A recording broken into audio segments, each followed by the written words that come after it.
Bine v-am găsit, dragii mei din Zodia Gemeni, oriunde v-ați afla. Bine ați venit tuturor pe canalul meu, Tarot Flor de Loto, numele meu este Nina și ca de obicei mă bucur să vă am alături la fiecare lectură, atât pe dragii mei abonați, cum de asemenea și pe cei care poate sunteți pentru prima oară aici pe canal. Azi voi face lectura generală pentru luna mai a acestui an 2025, așa că toți cei care aveți Soare, Lună, Venus, Ascendentul sau oricare alt aspect astral important pentru voi din harta voastră natală, atunci această lectură este de asemenea și pentru voi.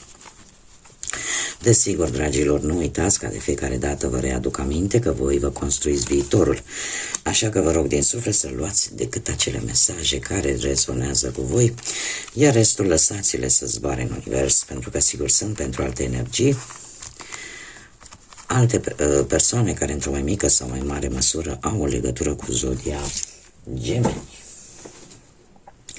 Și așa cum bine v-am obișnuit, cei care mă urmăresc de ceva vreme știu cum procedăm la lecturile lunare.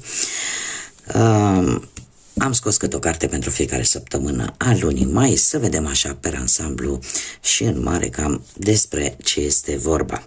Și avem prima săptămână din mai. Se pare că sunteți tentați în prima săptămână din mai să lăsați prea mult de la voi, să vă coborâți nivelul de standard. E ca și cum mai zice, dacă până acum am fost pretențioasă în anumite lucruri sau am avut anumite principii peste care nu puteam să trec, se pare că există o tentație de a vă coborî un pic aceste principii, aceste standarde pe care voi le-ați impus. Din ce motive? Rămâne de văzut. Nu știu dacă lucrul acesta va fi de bun augur pentru voi, pentru că în a doua săptămână avem un blocaj, avem un nod, posibil vreun plan care nu va funcționa. Și vă veți da seama de acest lucru, posibil un plan pe care voi l-ați gândit și unde voi erați dispuși să renunțați poate la anumite principii. Dar se pare că vă veți da seama în a doua săptămână că nu va funcționa. De ce? Pentru că avem la treia săptămână, se pare, e vorba de o persoană destul de agresivă, o persoană destul de încăpățânată, care poate să aibă sau nu legătură cu Zodia Berbec. Cert este că aici încăpățânarea și agresivitatea nu sunt tocmai bune în a treia săptămână. A patra săptămână vine cu acest pumnal care ne vorbește de teamă, griji și o situație destul de tensionată.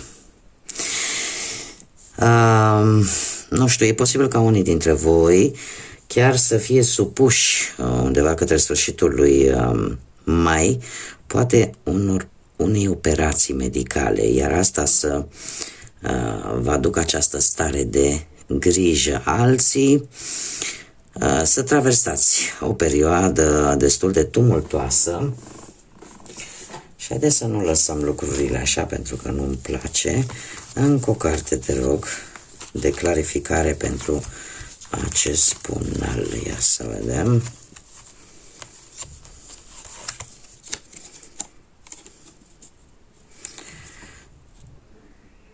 Da. Se pare că, totuși, chiar dacă veți traversa voi așa o perioadă mai tensionată din diferite motive, lucrul ăsta vă va pune pe drumul cel bun. Da? Sau vă va indica exact cam pe unde să o luați. Dar ceea ce se va întâmpla aici, în general ce se va întâmpla de-a lungul lui mai, pe voi vă va pune pe drumul cel bun. Haideți să vedem ce ne zice și trandafirul mistic, acest oracol.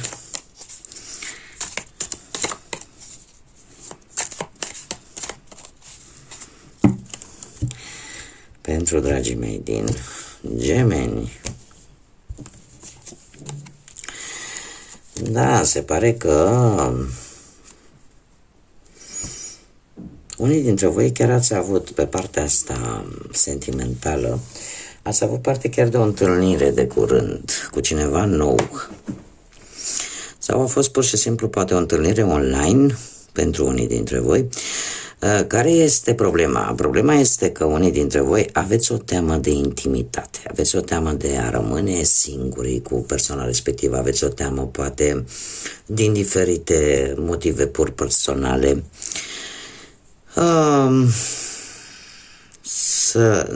Nu știu, există niște criterii pe care voi vi le-ați impus în ceea ce privește relațiile sentimentale și lucrul ăsta vă face să aveți oarece temeri în ceea ce privește apropierea fizică de alte persoane. Aveți momente în care efectiv vă vine să fugiți pur și simplu. Și eu cred că conversațiile, pentru cine rezonează acest mesaj, conversațiile, întâlnirile astea cu ghilimele de rigoare sunt mai mult online decât așa, tet-a-tet, față în față. De asemenea, luna lui Mai vine cu acești ochelari de soare care ne vorbește de percepții. E ca și cum ai zice, știi, vreau să văd despre ce e vorba, dar nu vreau să fiu văzut. Pentru că se spune că ochii sunt oglinda sufletului. Și pentru voi, acești ochelari de soare, nu? Ați văzut vara, noi putem vedea prin ei, dar ceilalți nu pot vedea unde se uită ochii noștri. Ceva de genul ăsta. Așa că veți privi, veți căuta, veți percepe, dar cumva veți încerca să ascundeți aceste lucruri, ca să fii voi interesați sau că ați pus ochii pe cineva, da? Vă veți comporta, există o lipsă de încredere aici. O lipsă de încredere poate în voi înșivă sau în anumite lucruri în care voi nu mai aveți încredere și cumva vă ascundeți, ca să zic așa, în spatele unei indiferențe. Haideți să vedem ce ne spune tarotul despre dragii mei din Gemeni în luna lui Mai. Să mă mișc un pic mai încet.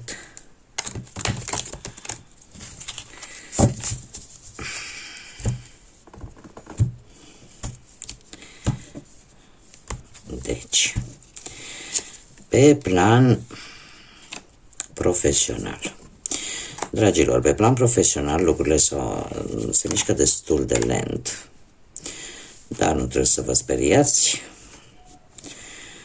Cel puțin în ultima perioadă ați fost destul de meticuloși, ați avut destul de multă răbdare și destul de responsabili, destul de perfecționiști în ceea ce privește cariera voastră profesională. Luna lui Mai, în schimb, vine ori cu o competiție foarte puternică pentru vreun post, ori cu mici stări de tensiune la locul de muncă, în care eu aș spune că, nu știu dacă zodiile de pământ, Taur, Fecioară, Capricorn vă spun ceva, dar cu acest 5 de bâte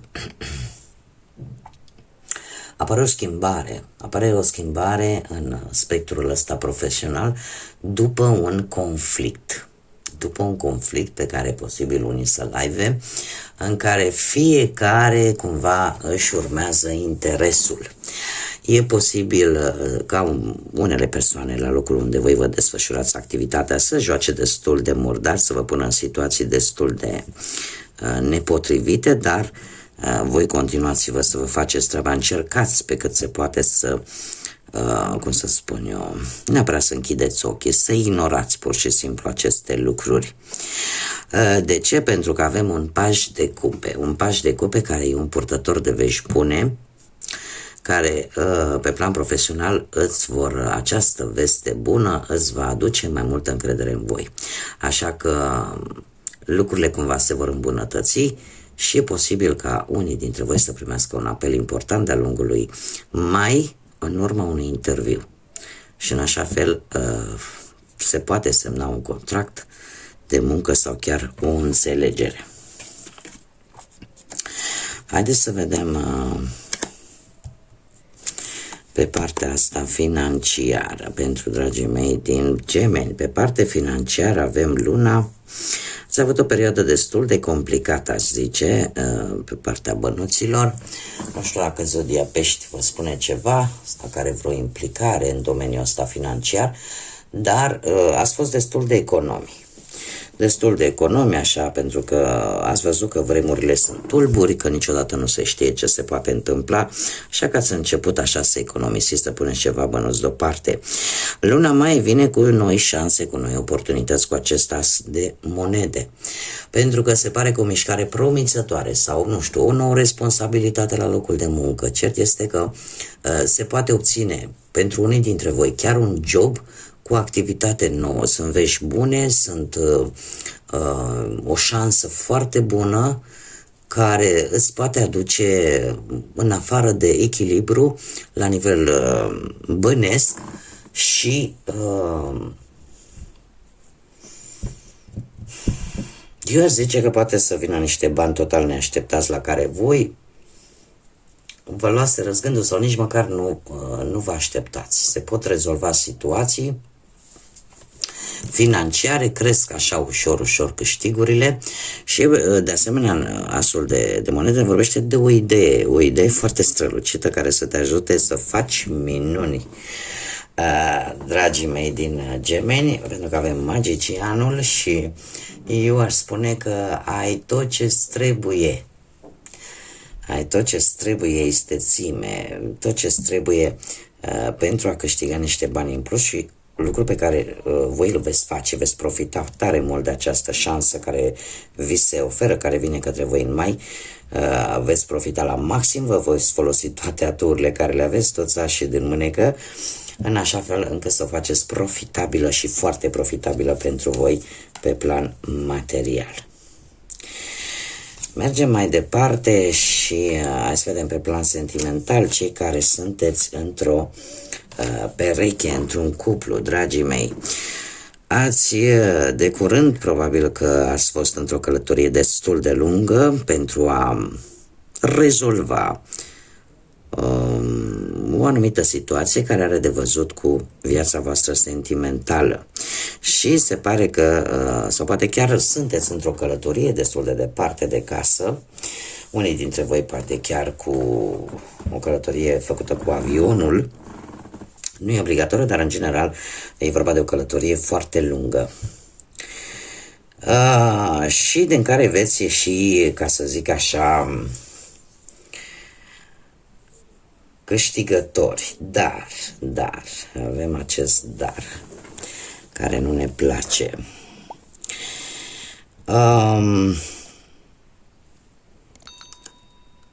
Unii dintre voi,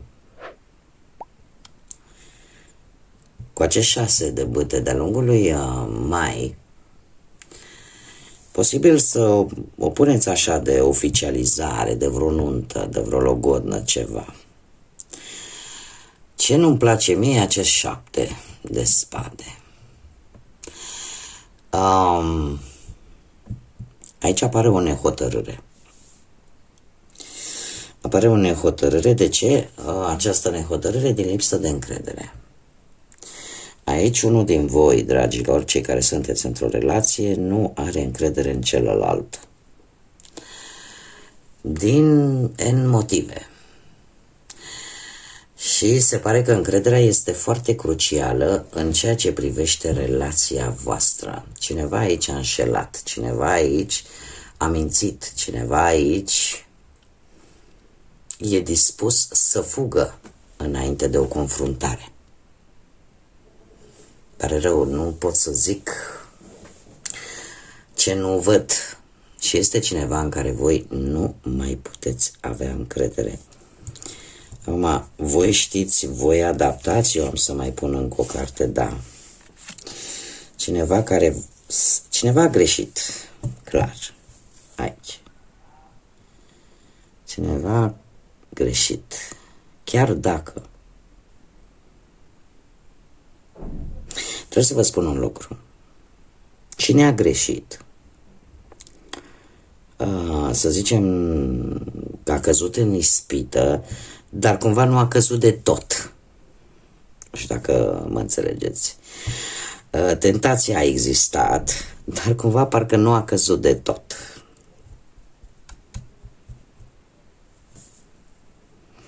Acum e posibil să nu fi căzut de tot, poate nu neapărat, nu vreau să fiu rea, vreau să fiu sinceră.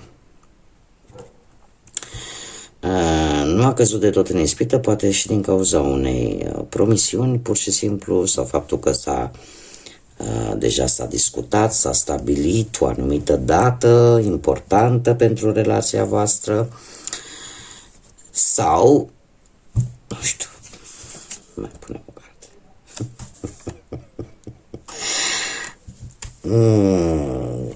Da, există o teamă aici că să pierd banii. Să pierd banii investiți. Nu o să fie tocmai o lună extraordinară din punctul ăsta de vedere pentru cei care rezonează cu acest mesaj. Din păcate, sau nu, acum depinde fiecare cum vede lucrurile.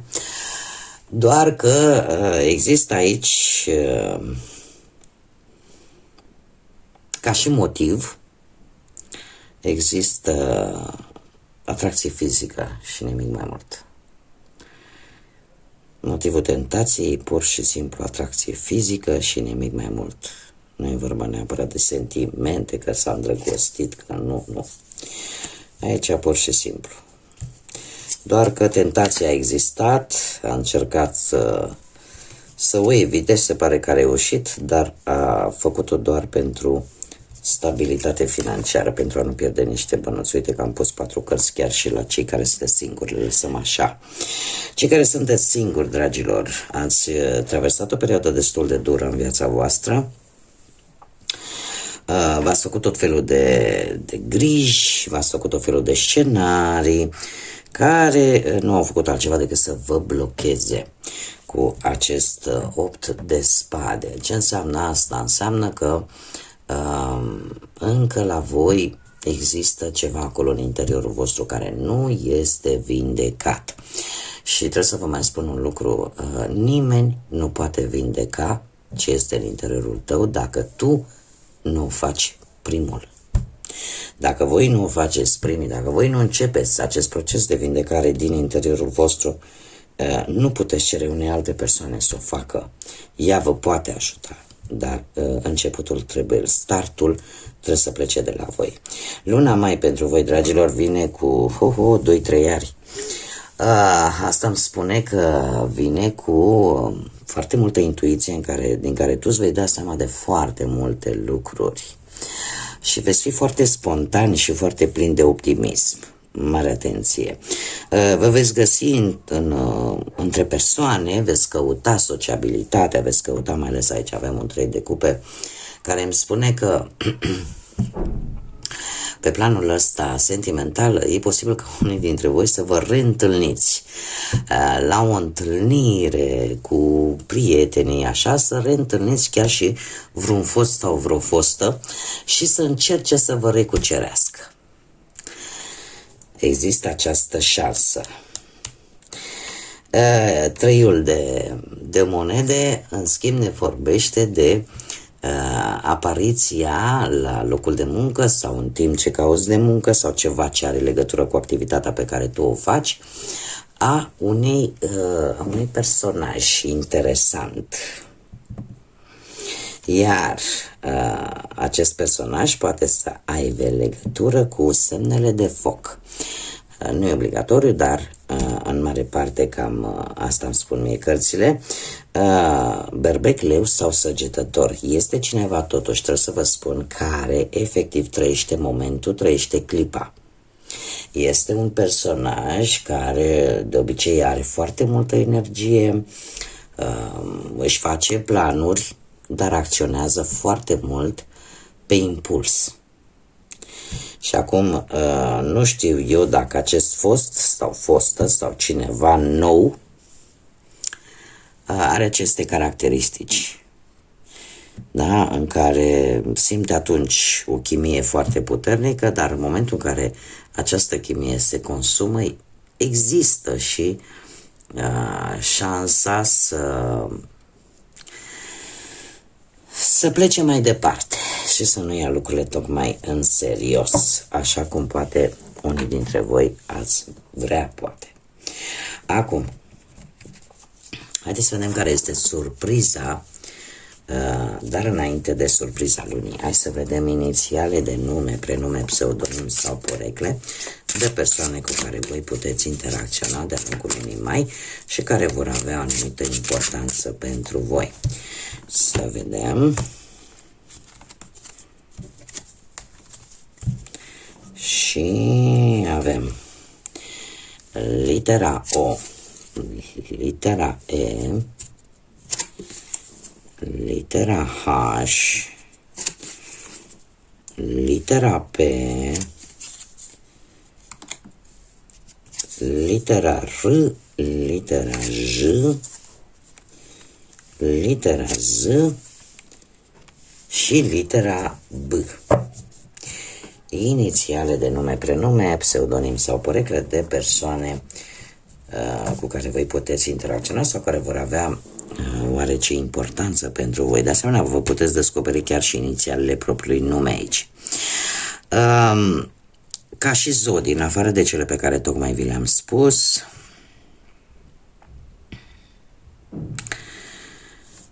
dragilor dragi, să știți că e un zodiile de foc, Berbec, Leu, Săgetător, zodii de aer, la fel ca și voi, Gemeni, Balanță, Vărsător, aș zice că predomină, și mai puțin este adevărat, predomină foarte mult cele de foc și cele de aer. Deja celelalte mai puțin de pământ și de apă. Haideți să vedem care este surpriza lunii mai pentru voi, dragilor din Gemeni. Care este surpriza pentru voi? Și poate ce dată este importantă pentru voi. Ia să vedem. Avem numărul 59 sau 14. Aici nu mai este timp. Probabil că poate să fie și data de 14 mai în care voi să vă dați seama că nu mai este timp de pierdut într-o anumită situație cu o anumită persoană și vă veți da seama de acest lucru. Poate că timpul oricum este prețios, ori că nu se mai poate face nimic, ori că nu se mai merită să pierdeți timpul cu o anumită situație sau cu o anumită relație sau cu o anumită persoană. Haideți să vedem și ce ne spune acest oracol al cristalelor și al îngerilor, ce vine pentru dragii mei din Gemeni în luna mai.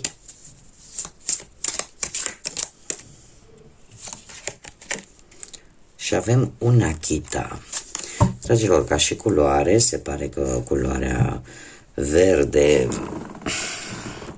pastel, așa, e o culoare potrivită pentru voi în luna mai. Și ce ne spune această carte? Un Akita, cristalul un Akita, că avem rugăciuni care își vor găsi răspuns. Munca ta splendidă ți-a deschis poarta către soluții și către sprijinul divin. Așa că se pare că în mod miraculos e posibil ca unele răspunsuri să le primiți, răspunsuri pe care voi le-ați cerut, divinității le-ați cerut lui Dumnezeu, îngerilor, universului, și într-un mod miraculos luna mai vine cu aceste răspunsuri, dar în același timp se pare că vine și cu sprijin.